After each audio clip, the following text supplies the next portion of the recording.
He said I peaked at 28. I'm 34 and just getting started. I want you to picture a hotel ballroom in downtown Chicago. Round tables dressed in white linen, 240 people in cocktail attire, a stage with my name on a step and repeat banner, my actual name spelled correctly for once, and a microphone waiting for me to walk up and say something that mattered. I remember standing backstage in a navy silk blazer I bought with my own money from my own company, built with my own two hands, and I remember feeling something I hadn't felt in 6 years. Stillness. Not adrenaline, not anxiety, just stillness. The kind of quiet that only shows up after you've stopped performing for people who were never going to clap for you anyway. And here's the part I need you to understand before this story even starts. The man in the third row, the one who 6 years earlier looked me dead in the eyes and said, "You peaked at 28, you know that, right?" He was sitting right there, invited by someone else, not by me. I hadn't thought about him in months. I didn't scream. I didn't fight back. I didn't even look at him for more than a second and a half. I just became someone he never expected. That night, I gave a 14-minute keynote about failure, rebuilding, and what it actually costs to become someone new. And when I stepped off that stage, when I finally understood, really understood, what the last 6 years had built inside me, I realized something that I think every person watching this needs to hear tonight. The best revenge was never revenge at all. It was becoming so fully, so quietly, so undeniably myself that the people who wrote me off didn't get a moment of confrontation. They got a moment of reckoning. And those are two very different things. This is the story of how I went from being told I peaked at 28 years old, like life was already over, like the best version of me had already come and gone, to standing on a stage at 34, having built something he will never be able to take credit for, understand, or touch. If you've ever been told you're too late, too old, too far behind, too much, or not enough, if somebody you trusted looked you in the eye and told you that your best days were behind you, stay with me. Because I promise you, they were wrong about me, and there's a very good chance they're wrong about you, too. Before I go further, I want to be really clear about something, because I think this genre gets misunderstood a lot. This story isn't about revenge, it's about becoming.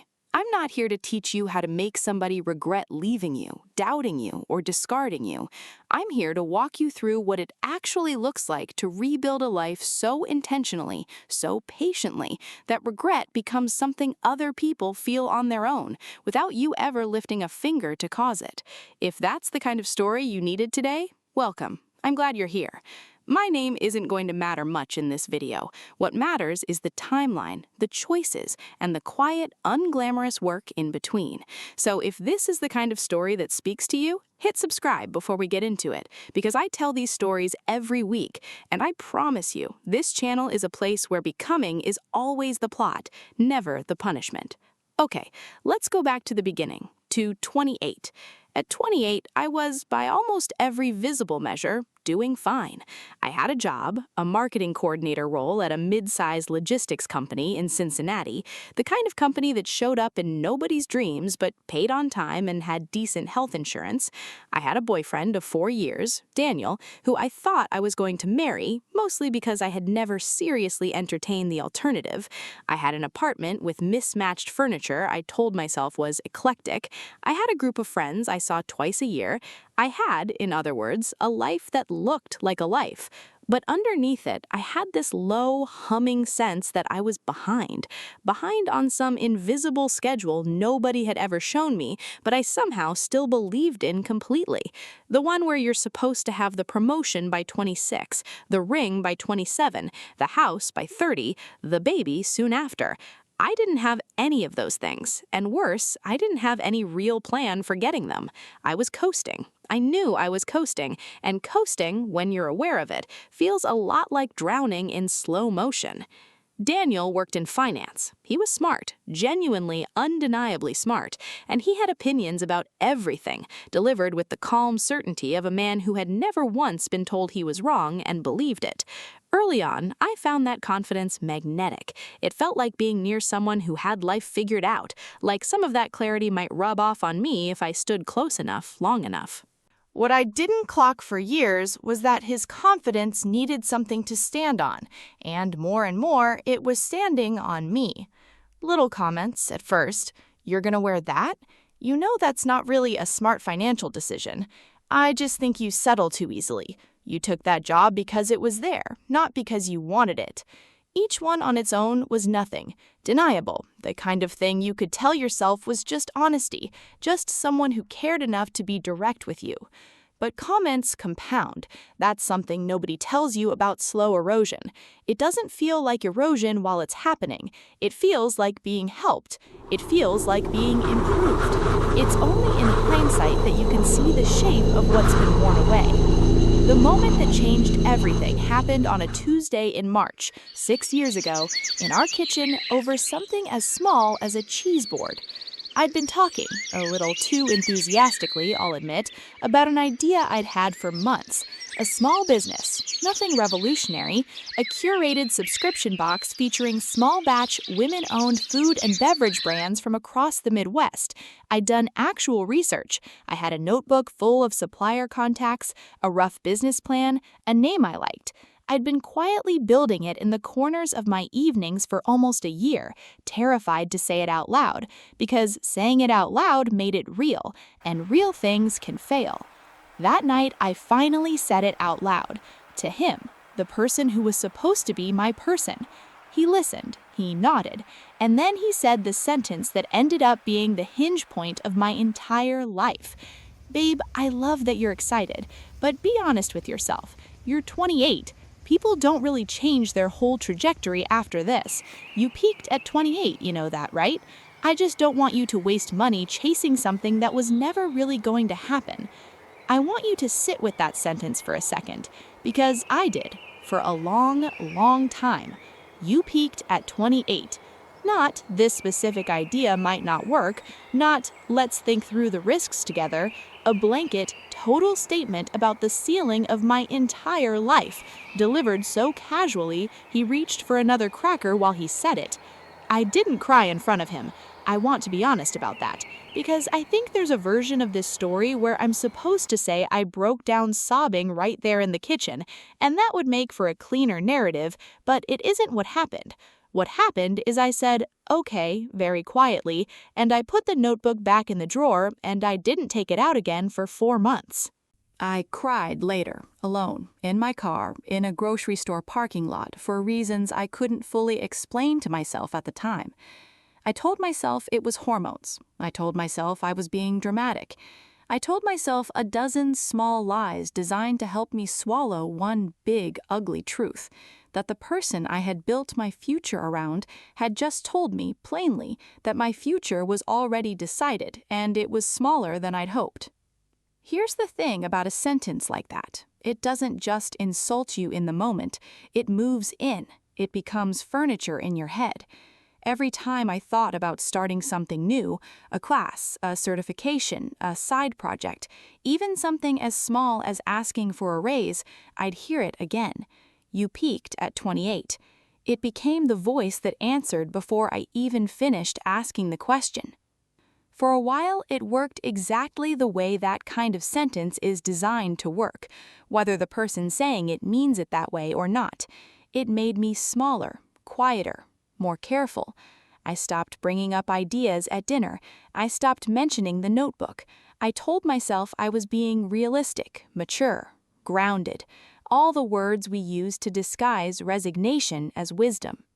I stayed with Daniel for another year and 4 months after that conversation, not because things got better. They didn't, really. I stayed because leaving felt like admitting that the years already spent had been a mistake, and I wasn't ready to grieve that yet. I think a lot of people stay in situations, relationships, jobs, cities, versions of themselves for that exact reason, Not because it's good, because leaving requires admitting what it cost you to stay. The relationship ended, eventually, not with a dramatic blowout, but with a slow, mutual understanding that we'd been roommates with matching towels for longer than we'd been partners. He moved to Denver for a new role, I kept the apartment, the mismatched furniture, and buried somewhere under both the sentence that had quietly rearranged the architecture of my confidence. I was 29 years old, single for the first time in 5 years, working the same job I'd been coasting in for 3, and utterly convinced somewhere below the surface of my conscious thoughts that he might have been right. Maybe I had peaked. I want to pause here and say something directly to you, whoever you are, watching this at whatever hour you found this video. If someone has said something like that to you, if someone has looked at your dreams and handed you a ceiling instead of a hand, I need you to understand something before we go any further into this story. That sentence was never a fact. It was a fear wearing the costume of an observation. People who are comfortable with your ceiling get uncomfortable watching you find the door out of the room. I didn't know that yet at 29, but I was about to find out. There wasn't a single cinematic moment where I stood up and declared I was going to transform my life. If I'm honest with you, real turning points rarely look like the ones in movies.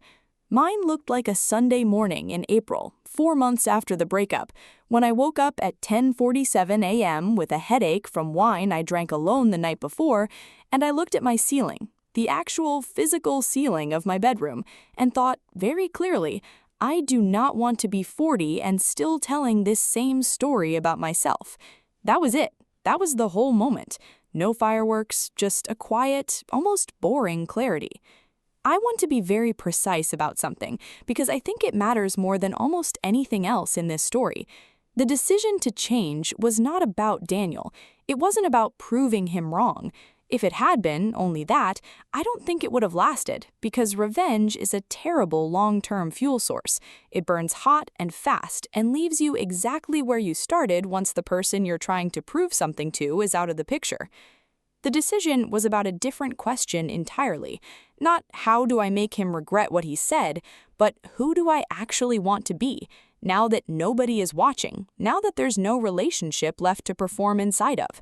That question terrified me more than anything Daniel had ever said, because it turns out it's a lot easier to be angry at someone else's low opinion of you than to sit with your own uncertainty about who you actually are. I pulled the notebook back out of the drawer on a Tuesday. I remember it was a Tuesday because it felt important to notice that it had been a Tuesday 4 months earlier when it had gone in. The notebook still had the subscription box idea in it, but somewhere in those 4 months of quiet grief, the idea had shifted shape in my head. I didn't want to build a subscription box anymore, exactly. What I actually wanted, what had been underneath that idea the whole time, was to work for myself on something that let me combine 2 things I was genuinely good at: relationship building with small vendors and storytelling. I'd been doing marketing for a logistics company for 3 years. I understood supply chains, I understood brand voice, and I had, without fully realizing it, built a small but real network of independent food and beverage producers across 3 states through the original research I'd done. So I made a decision that felt small at the time, but turned out to be the first domino. I was going to spend 18 months building a consulting practice helping small, independent food and beverage brands get their products onto retail shelves while keeping my full-time job to fund it. No dramatic leap, no quitting in a blaze of glory, just 18 months of quiet, unglamorous work happening in the margins of an ordinary life. Here is what that actually looked like month by month, because I think the vague version of "I worked hard and believed in myself" is useless to anyone actually trying to do this. Specifics are the only thing that helps. Months 1 through 3, I spent every weeknight from 8:30 to 11 p.m. and both weekend mornings researching. Not doing, researching. I read 41 books and case studies on retail distribution, brand licensing, and small business finance, most of them borrowed from the library because I had exactly $340 in discretionary savings, and I was not about to touch it. I built a spreadsheet of 92 independent food and beverage brands across the Midwest with notes on what stage of growth each one was at. Month 4 through 7, I cold emailed 17 of those 92 brands, offering a free 1-hour consulting session in exchange for feedback on a service package I was developing. 11 responded, 6 took the call, 2 hired me for a combined total of $1,800 to help them develop retail pitch decks and outreach strategies for regional grocery chains. I want to be honest, $1,800 across 7 months of unpaid nights and weekends is not a success story by most standards. It barely covered the cost of the conferences I'd started attending on weekends, the ones where I'd stand awkwardly near the coffee station because I didn't yet know how to walk into a room and claim space in it. But it was proof. Not proof to anyone else. Proof to the only person whose doubt actually mattered in the long run, me. Month 8 through 12, I got my first referral, a woman named Priya who ran a small batch hot sauce company out of a shared commercial kitchen in Columbus told a friend of hers, a woman who made cold brew concentrate, about me. That friend hired me for a 3-month retainer at $600 a month. It wasn't life-changing money, but it was the first time someone had paid me repeatedly for my judgment rather than for my time at a desk job I'd fallen into by accident.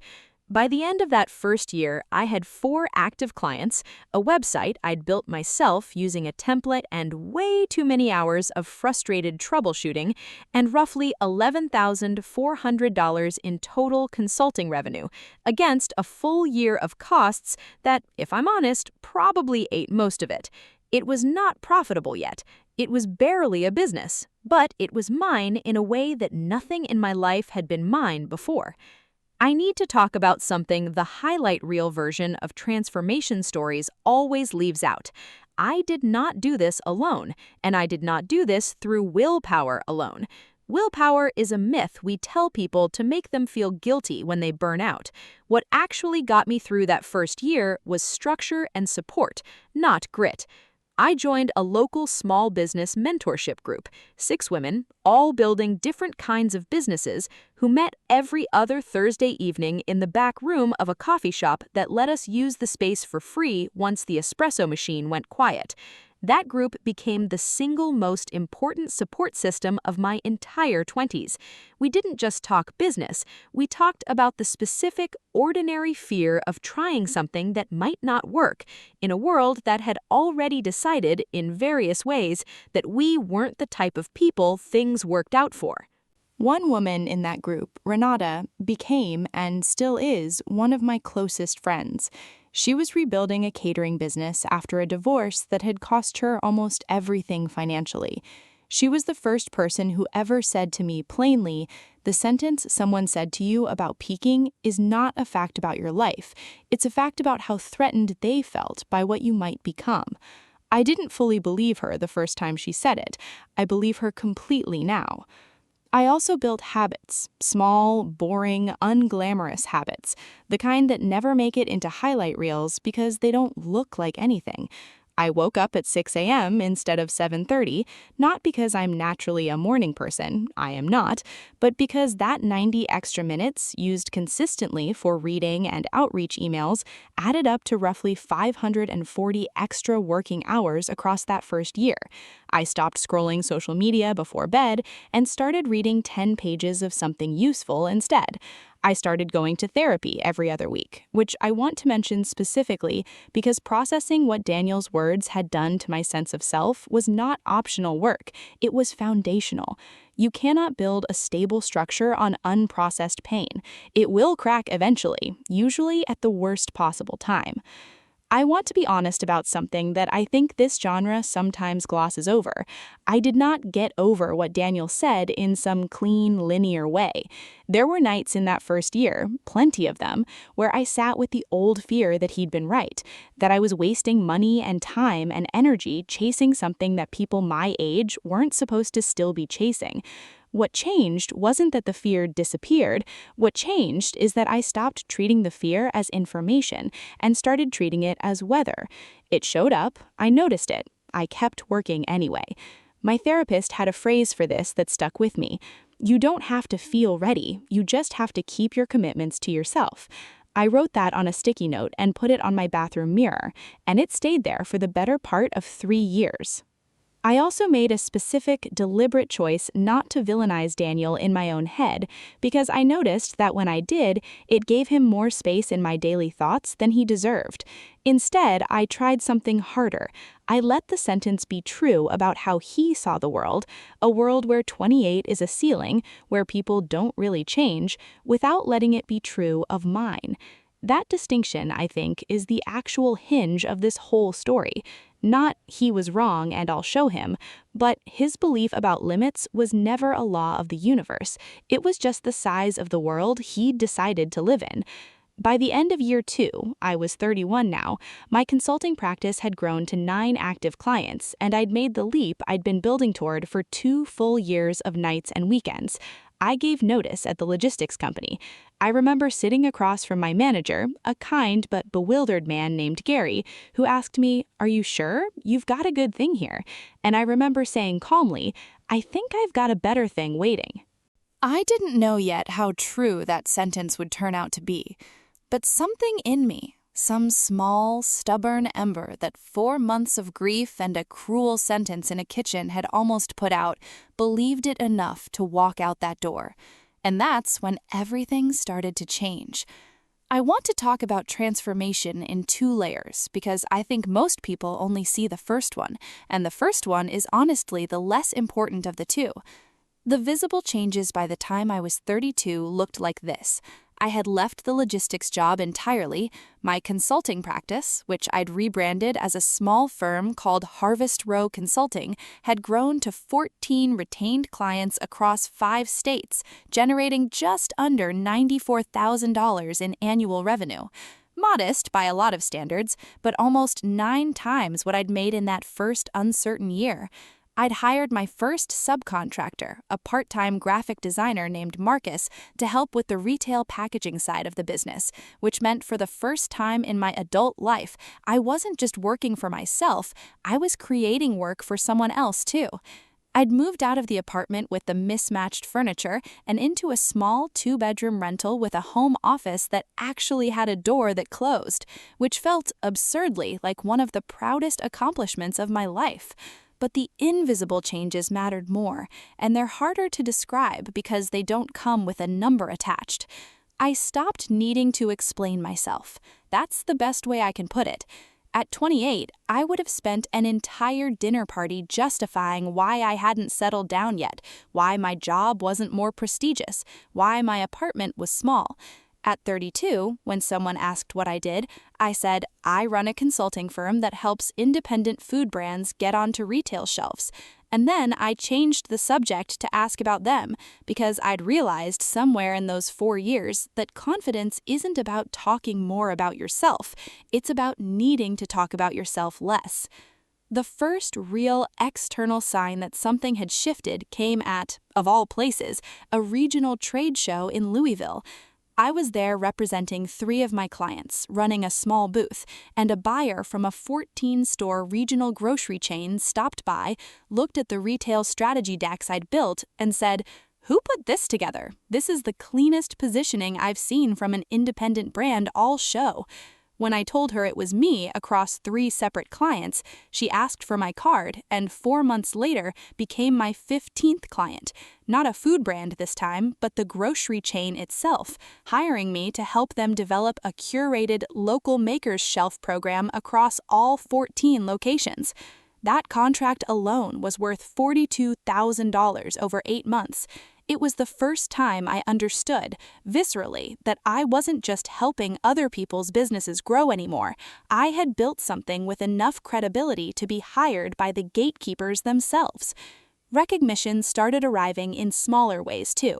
A regional business journal did a 500-word profile on Harvest Row Consulting under a Founders to Watch feature. A local chamber of commerce asked me to speak on a panel about small business growth. My first time on any kind of stage, and I remember my hands shaking so badly I had to hold the podium. I said yes anyway. I've said yes to almost every stage since because I learned something on that shaking, terrified panel. The fear doesn't go away before you do the thing. It goes away, sometimes, a little, after. I have to talk about my mother here because she's part of this story in a way I haven't mentioned yet, and I think it's important.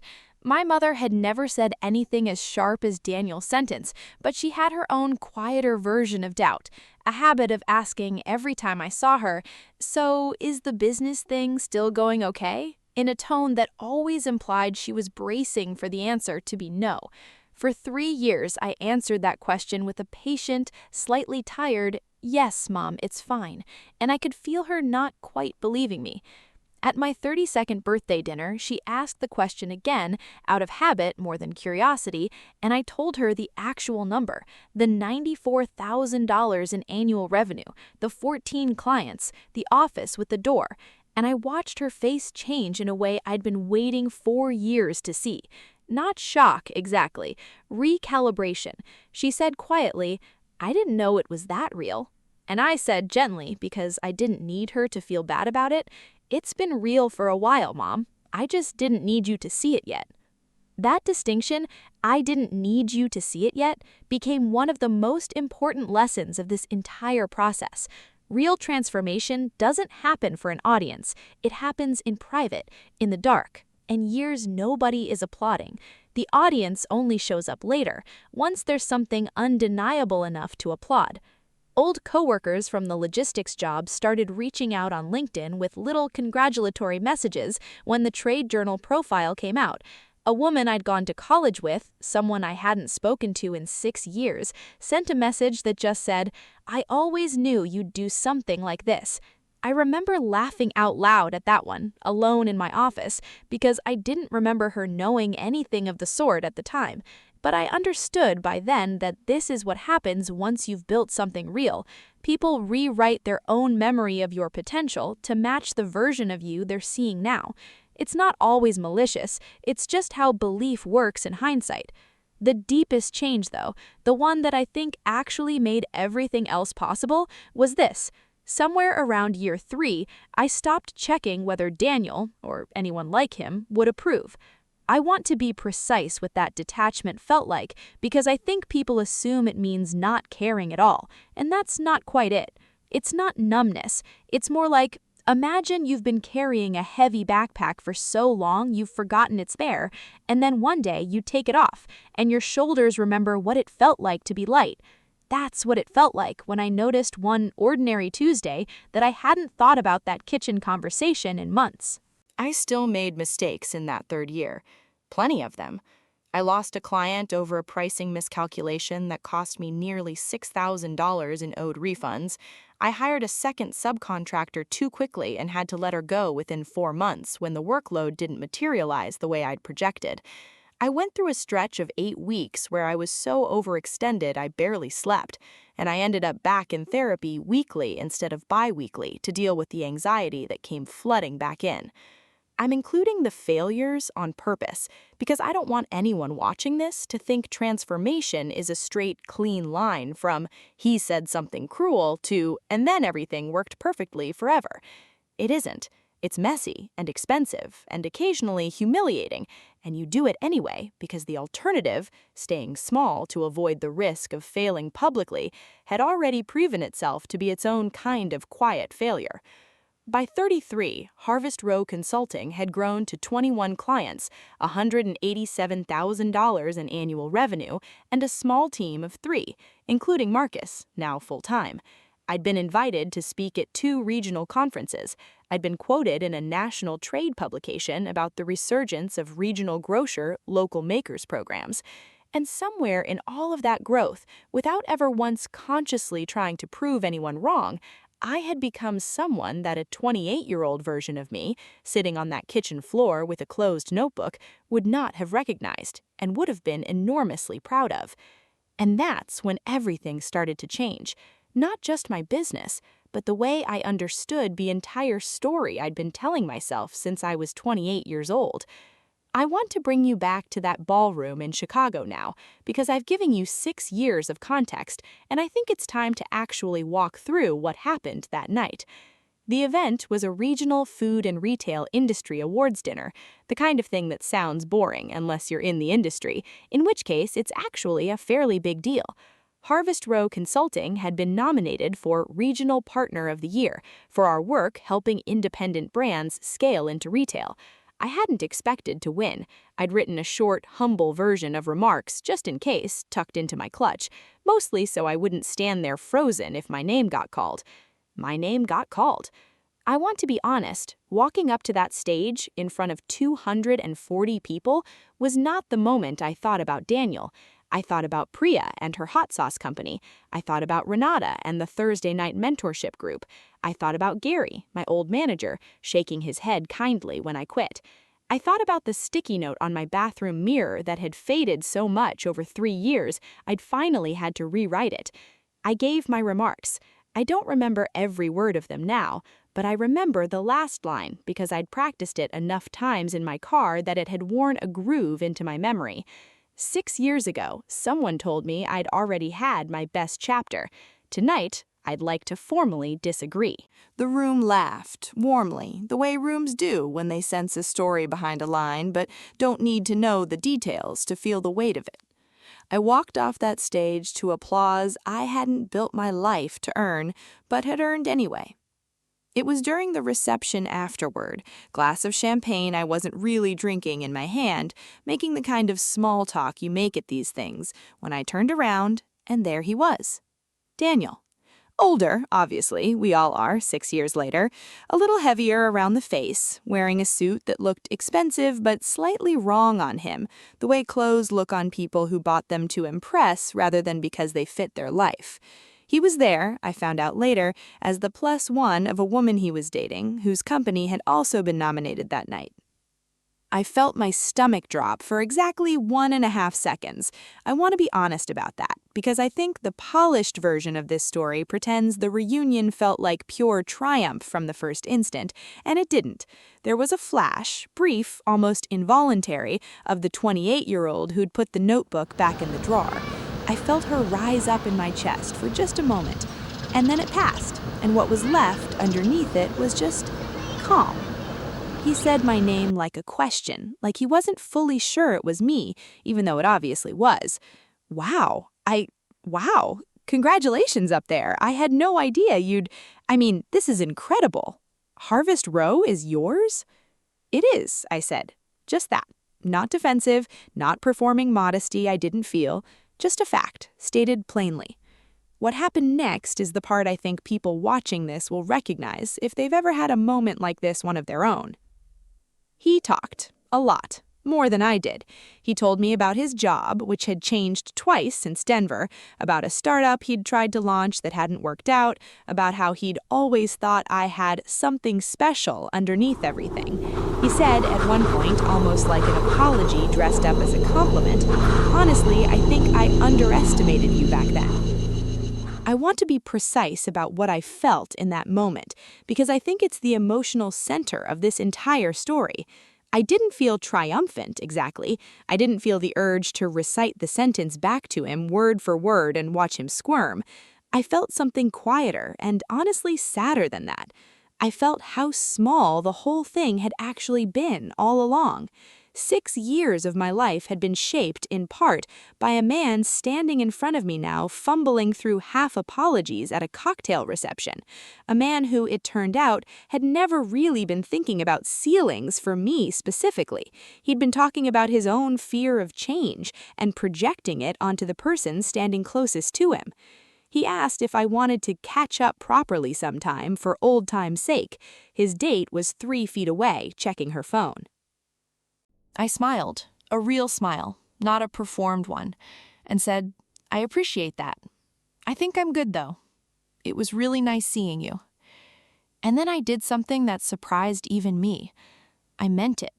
It was nice seeing him, not because I wanted him back in my life in any capacity, but because seeing him standing there, slightly diminished by his own unresolved uncertainty, closed something in me that I hadn't realized was still faintly, quietly open. I didn't bring up the kitchen. I didn't bring up the sentence. I didn't need to, because I could see plainly on his face that some part of him already knew exactly what this moment was. He didn't need me to say it. The math was doing itself in real time, right there, over a half-finished glass of champagne. I want to tell you what I actually thought about on the drive home that night, because it wasn't him. It was Renata, texting me a photo of her catering van, freshly wrapped in new branding we'd worked on together. It was Priya's hot sauce, which had just landed its first national retail placement the week before. It was the sticky note on my bathroom mirror, faded almost to nothing now, that I still hadn't taken down, not because I needed the reminder anymore, but because I liked knowing it had been there when I needed it. Somewhere on that drive, it hit me, really hit me, in a way it hadn't fully landed even on that stage, that the entire 6 years had never actually been about Daniel wrong. He was, in the end, almost incidental to the story. A sentence he said in a kitchen had been the spark, yes, but the fire that came after belonged entirely to me. He didn't build Harvest Row Consulting. He didn't sit through the 41 library books, or the 8 weeks of no sleep, or the Thursday night mentorship meetings, or the $1,800 first year, or the therapy, or the sticky note. I did that. Every uncomfortable, unglamorous, invisible hour of it. He got a 2-minute glimpse of the result at a cocktail reception. I got 6 years of becoming. That's the realization I want to leave you with before we get to the final part of this story. The version of this where I win by making him feel small in that ballroom was never actually available to me, because his opinion had stopped being load-bearing in my life long before that night. You cannot get revenge on someone whose approval you no longer need. There's nothing left for the revenge to land on. All that's left is just meeting them, briefly, as a stranger you used to know, and then going home to the life you actually built.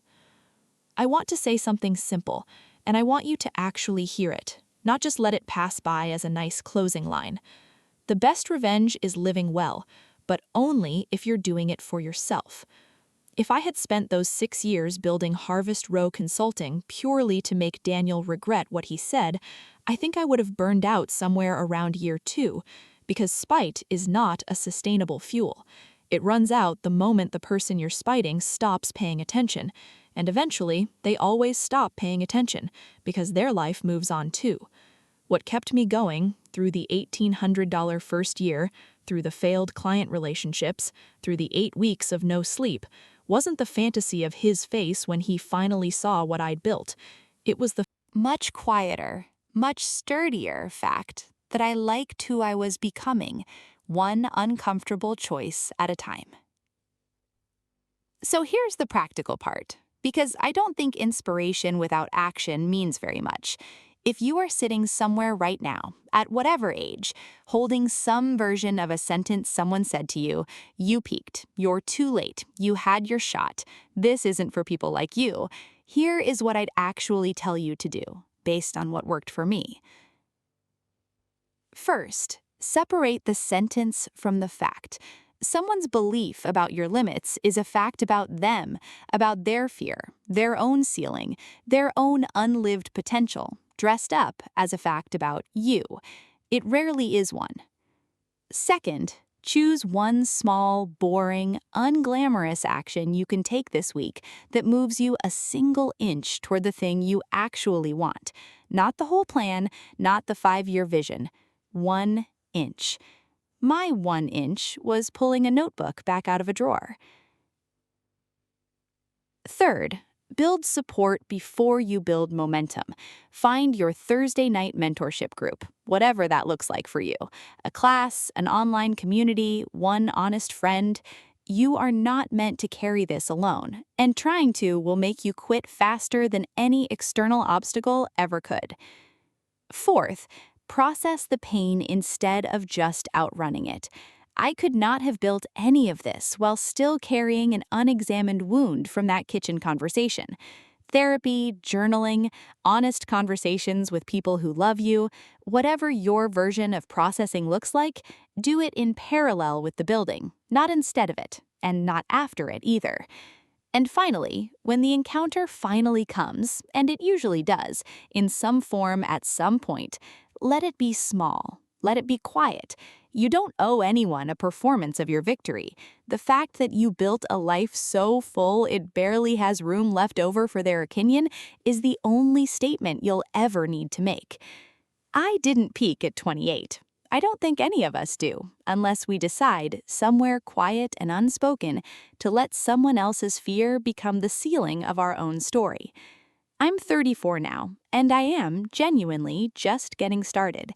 So tell me, what's your glow-up story? What sentence are you quietly, patiently, undeniably proving wrong right now? Tell me in the comments below. I read every single one, and I promise you, whatever chapter you're in right now, it is not your last one. Thank you for being here. I'll see you in the next story.